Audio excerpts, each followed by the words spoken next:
La situación actual del país es una situación bastante complicada, porque no porque el FMLN no gobierne el país, sino porque el 89 marcó un hasta aquí y un desde aquí. Es decir, el 89 marcó el fin de la dictadura militar y el inicio de una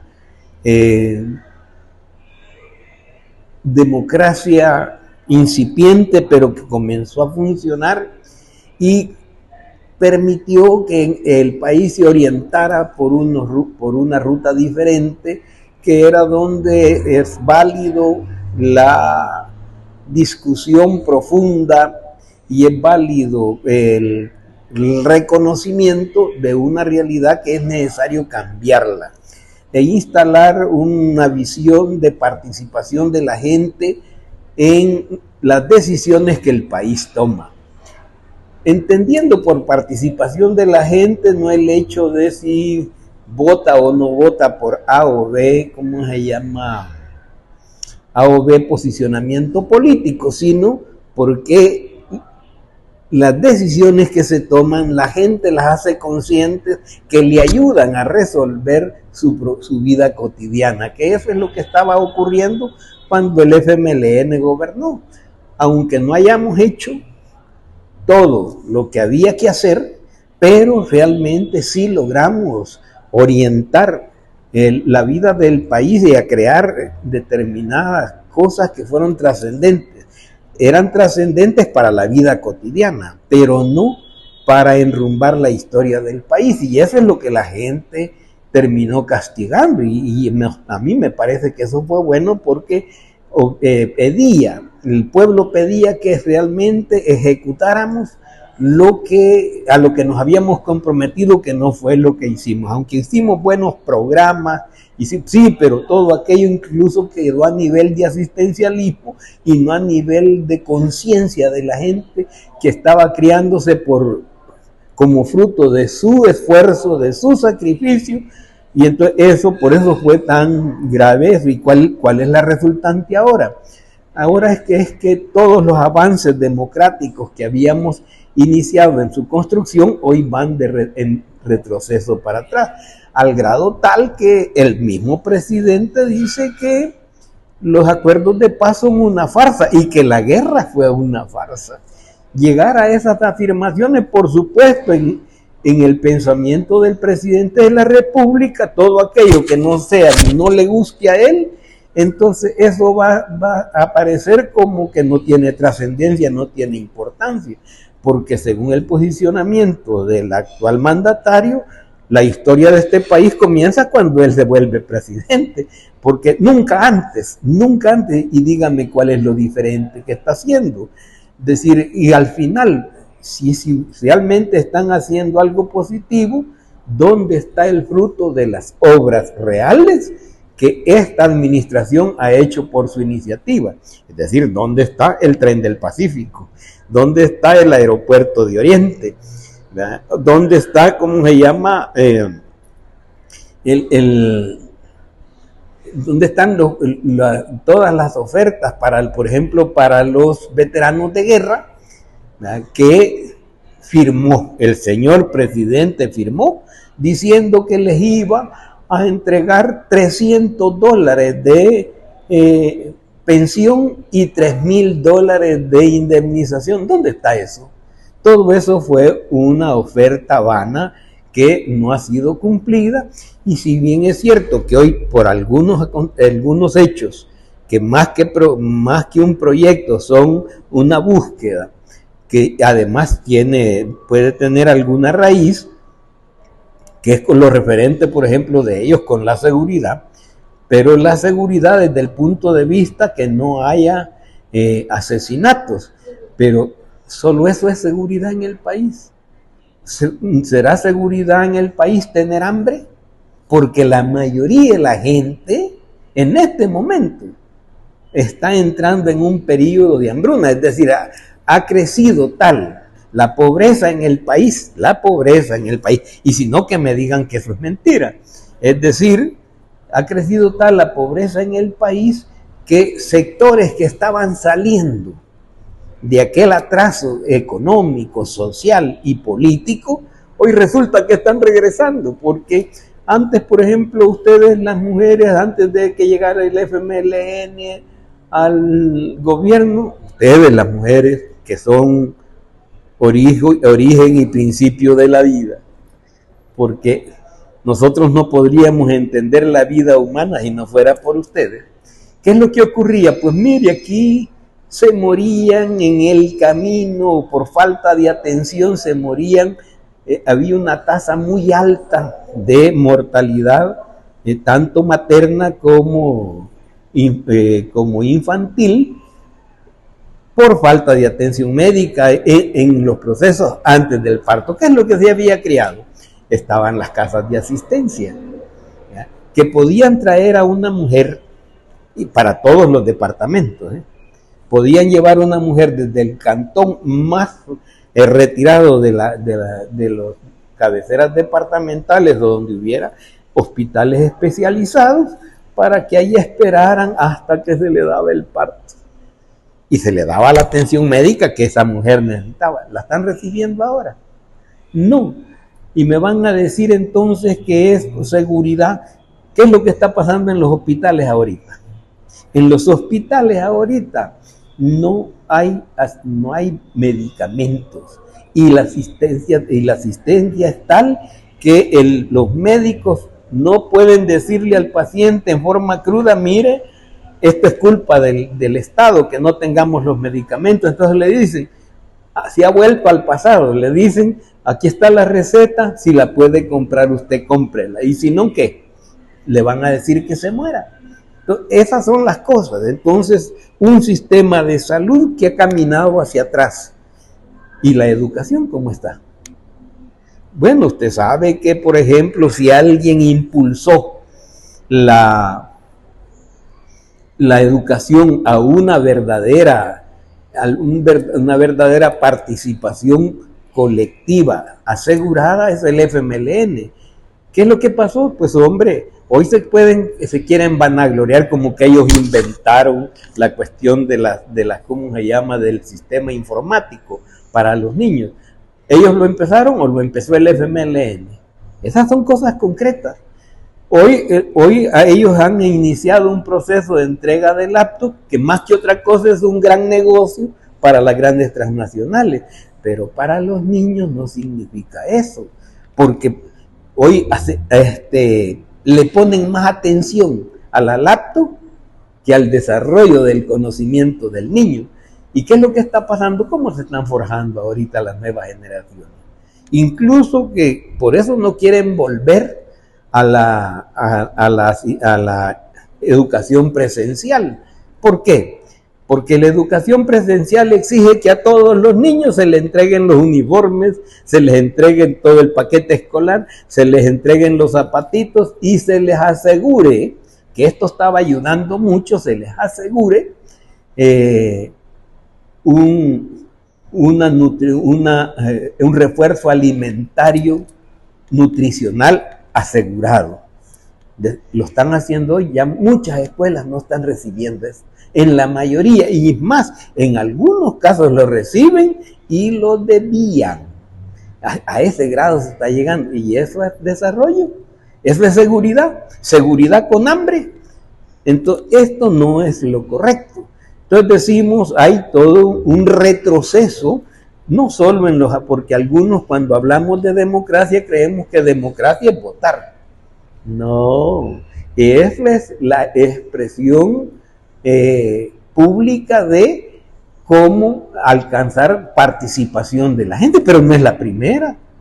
Es decir, la verdadera democracia, ¿qué significa? Que la gente discuta, que la gente conozca, que la gente apruebe todas las grandes líneas que realmente le resuelven las necesidades a la población. Se les resuelven hoy. ¿Usted cree que, por ejemplo, es mal? Yo no voy a decir que es malo que aquí se desarrolle el concurso Miss Universo, pero eso solo va a durar este mes y el que viene, y después. Y además, ¿eso le va a resolver el hambre a la gente? ¿Sabe qué hay ahorita como planificación? Como presión del Fondo Monetario Internacional para dar alguna asistencia crediticia, es que se dice característica: 1, quítele grasa al Estado; 2, suba el IVA. El IVA lo piensan subir en este periodo que viene del 13 al 18%. ¿Sabe usted lo que va a significar eso en carestía de la vida? Y esas son las cosas para donde está caminando este régimen. Pero lo que significa hablar hoy de quitarle grasa al Estado va a implicar ni más ni menos que el compromiso es desarrollar de aquí en adelante, de este diciembre en adelante, un despido de más de 40,000 puestos de trabajo del Estado, en los cuales los primeros que van a pagar ese precio son las municipalidades. Por eso es que se les ha inventado eso de reducir los municipios para dos cosas. Uno es para, ¿cómo se llama? Centralizar más el control. Y dos, es para garantizar, reducir la gente que tenga que estar participando.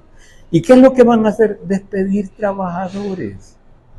Mire, yo le voy a decir, cuando yo he sido alcalde, ustedes creo que lo saben, cuando nosotros ingresamos al gobierno en Soyapango, los trabajadores allí eran más o menos casi unos 300, 275, más así. ¿Qué hicimos? No es que metimos un montón de gente de una sola vez, se fue gradualmente de acuerdo al desarrollo de la conducta del municipio con sus ciudadanos, así iba creciendo las necesidades y así fueron creciendo los trabajadores. ¿Qué es lo que ha ocurrido? Al fin llegaron estas gentes al gobierno, llegó nuevas ideas ahí. De entrada, ¿qué hicieron? Empezar a contratar. Ya habíamos llegado a un nivel de más de 1,000 trabajadores. Más de 1,000, más o menos 1,100, 1,200. Cuando llegan esta gente, elevan. Solo para, ¿cómo se llama? Para responder a las aspiraciones de contratación de trabajo para los activistas, han metido más de 500 gente de una sola vez, casi 1,000. Pero hoy, ¿qué están haciendo en Soyapango? ¿Cuál es la proyección? ¿Sabe que piensan reducir a más del 50% de trabajadores ahí? Y esa gente que va a quedar sin trabajo en estas condiciones, ¿qué va a pasar? ¿Para dónde van?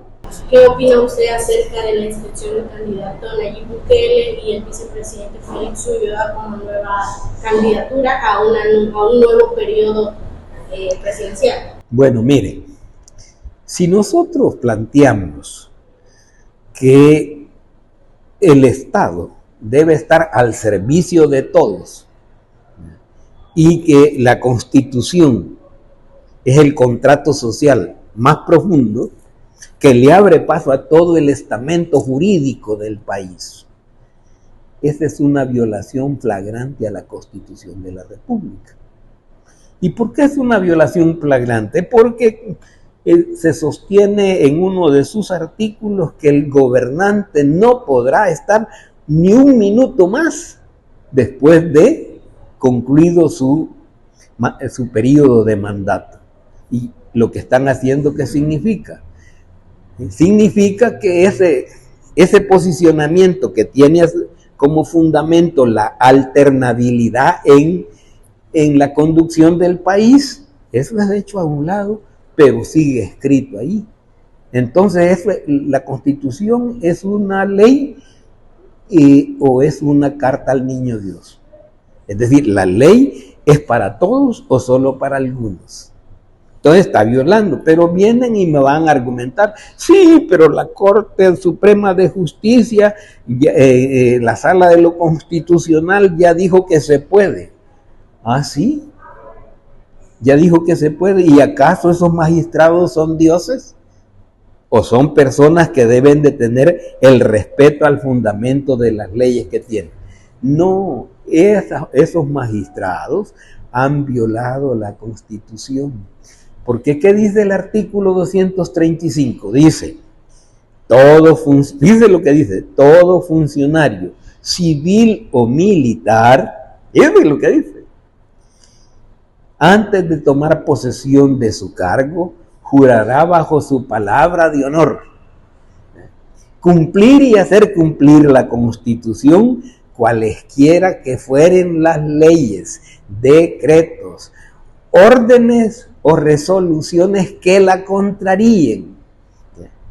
¿Y por qué dice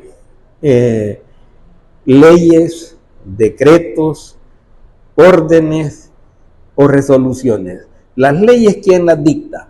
Las dicta la Asamblea. Ahí se aprueban. Entonces, una ley que contradiga a la Constitución debe ser eliminada. Eso está dedicado a la Asamblea Legislativa. Pero dice decretos. ¿Quiénes hacen decretos? O los hace el Ejecutivo o los hace el Legislativo. Es decir, que por decreto, se dice, por decisión propia del Estado se ordena. Sí, pero está diciendo que cualquiera que contraríe eso, entonces no es válido. Bueno, entonces ya va, pero además dice órdenes. ¿Por qué dirá órdenes? ¿Quién puede dar órdenes en este país? En este país da órdenes o los funcionarios ejecutivos, desde el presidente para abajo, y particularmente la Fuerza Armada y la PNC, porque son las entidades autorizadas para, incluso mediante el uso de las armas, hacer obedecer. Entonces quiere decir que aunque sean ellos, tampoco se puede. Los está calificando de inhábiles. Pero además dice resoluciones. ¿Quién hace resoluciones en este país?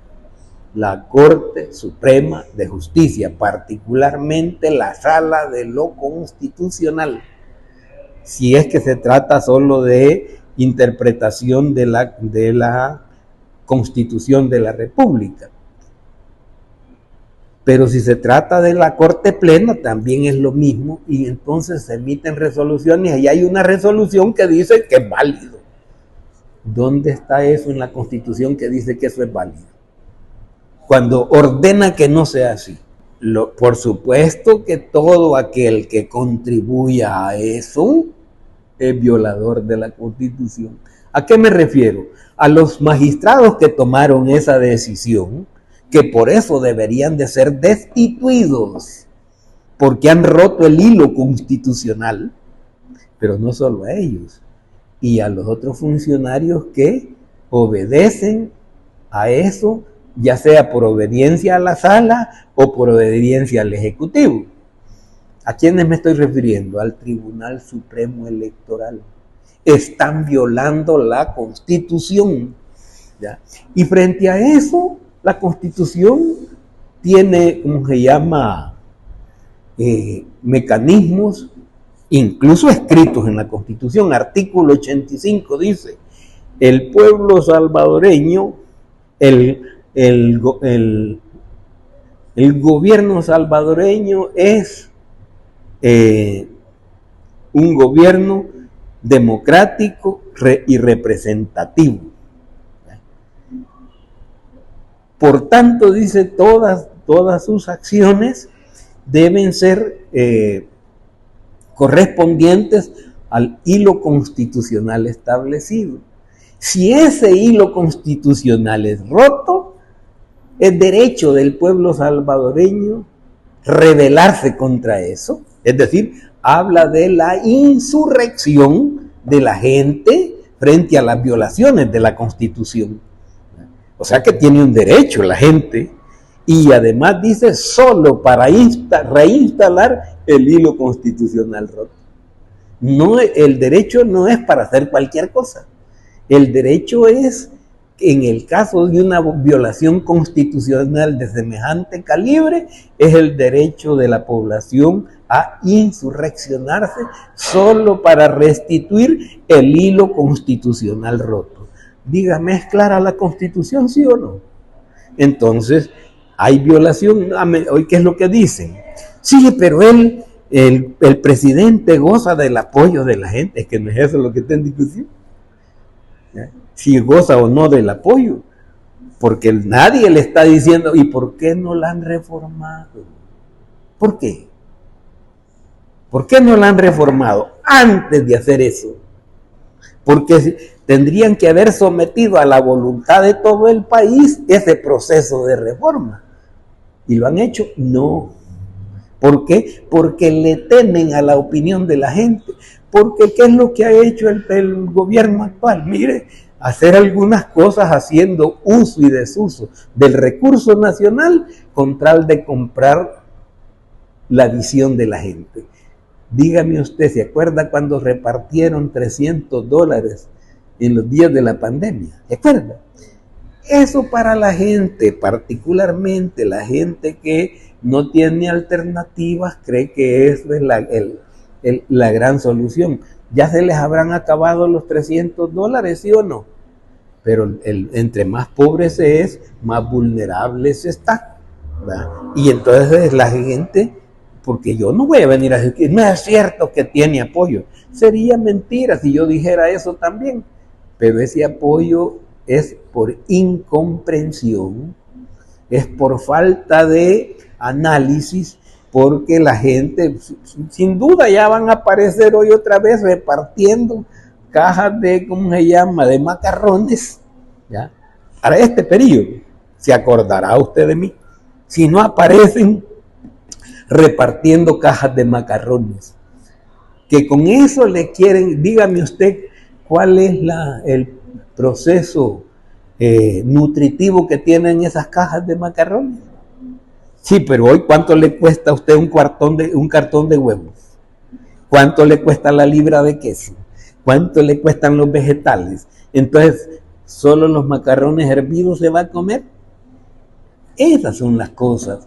Entonces, allí la gente es vulnerable en ese sentido por la necesidad que tiene. Pero también hay que decir que entonces, en este caso, tenemos la urgente necesidad de comprender que la crisis actual no es porque no hayan asesinatos, que además algunos de ellos que están habiendo no son publicados ya, porque solo hay que ir al interior del país y conocer cosas que están ocurriendo. No solo es porque no hay asesinatos. Entonces, ¿cuál es la carestía? ¿Cuál es la situación de la canasta básica? Está fácil. Usted que es, yo no sé si usted estará ya casada y con hogar, pero lo que usted gana le alcanza, le sirve para resolverlo todo, o realmente ya usted siente que eso es ni más ni menos que un paliativo para la gran necesidad. Porque vuelvo a decirle, ¿cuánto cuesta el cartón de huevos? Mire, el cartón de huevos, cuando este gobierno llegó, costaba a lo sumo $3. ¿A cómo está hoy? A más de $5, $5.50, $5.25. Es decir, arriba, casi el 100% arriba. Pero hoy, mire, basta y sobra con ver las noticias en los mercados. Dicen, antes usted compraba, ¿se acuerda cuando decían que $1 era lo mismo? $1 era lo mismo que 10 colones, es decir, que usted antes 10 colones, lo que compraba con 10 colones, hoy lo compra con $1. ¿Ya? Pero hoy ni siquiera es eso. Antes usted le daban una bolsa de tomates por 10 colones. ¿Cuánto le por $1? ¿Cuánto le cuesta hoy 5 tomates? ¿Cuánto le cuestan? ¿Y 5 tomates en la bolsada? No, son 5 tomates.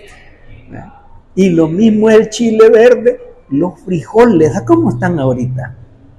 ¿A cómo están? Los frijoles están a prácticamente en unos sitios a unos 75 y en otros lados están llegando a $2, dependiendo de la zona y la producción que se tiene. ¿Y cuánto costaban cuando el FMLN? Le costaban 75 centavos. ¿Cuánto ha subido el frijol? Y así todo. Entonces es pura propaganda y claro, la propaganda ejerce una gran función en el cerebro humano. Y entonces aquí hay quienes están ganando buena plata por estar mintiendo y contando con todo el aparato de los medios de comunicación de más renombre en este país, válgase decir, las fuentes televisoras, las fuentes periodísticas, los periódicos escritos, incluso las redes sociales.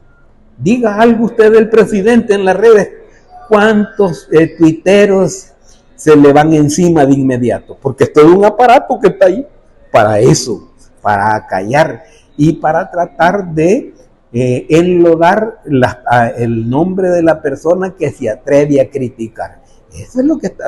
O sea que no es cierto que vivimos en el país del primer mundo. Vaya hacia las calles de aquí de San Salvador. Son del primer mundo, ¿de cuál? Porque al nomás salir de aquí va a hallar baches. ¿Y cuál es el primer mundo entonces? Y por eso es que digo, nosotros, si usted quiere mejorar la visión, no es el discurso, mejore la vida de la gente. Entonces allí tenemos una demostración de que este país va en retroceso. Pero no solo es eso. Hoy hay persecución en todas las instituciones. Allá en aquel periodo, antes, los trabajadores tenían sus organizaciones. Los agricultores tenían sus organizaciones. Los cooperativistas tenían sus organizaciones. ¿Cuál es la situación que tienen hoy? Allí se persigue. Y si no estás de acuerdo con el gobierno, ese sindicato de inmediato pasa a ser destruido. Y si no, pregúntele a los trabajadores municipales en este momento, y usted verá que el trabajador municipal hoy ha perdido sus organizaciones de lucha. ¿Y por qué? Ya le dije yo hace unos minutos que para este año, a partir de diciembre de este año, hay un proyecto de despido de más de 40,000 trabajadores del Estado, que incluye trabajadores municipales, trabajadores de los ministerios, trabajadores de las autónomas, es decir, de todo aquello que hasta hace poco tenía sentido. Hoy ya no. Es decir, si querés ser sindicalista, tenés que irle a besar los pies al ministro de Trabajo. Entonces, de eso se trata. Sin embargo, eso ya entró en contradicción. Por eso es que decimos, hay retrocesos que se abrieron paso gracias a los combatientes del FMLN y al pueblo salvadoreño, que el 11 de noviembre se elevó al grado tal de que demostró que era una fuerza inderrotable militarmente, y gracias a ella se vinieron las transformaciones iniciales que hoy han iniciado un franco retroceso, al grado tal que el señor presidente de la República le parece que él puede hacer con la Constitución lo que le dé la gana. A partir de 1989 cambiamos la ruta del país y se inició una transformación muy de fondo. Entonces, lo que nos trae hoy a comentar es la trascendencia del 11 de noviembre de 1989, día de inicio de la ofensiva hasta el tope y punto Fe Velázquez vive. Esto en homenaje a una compañera dirigente del movimiento sindical salvadoreño que perdió su vida en un atentado que hicieron los escuadrones de la muerte al movimiento sindical del país.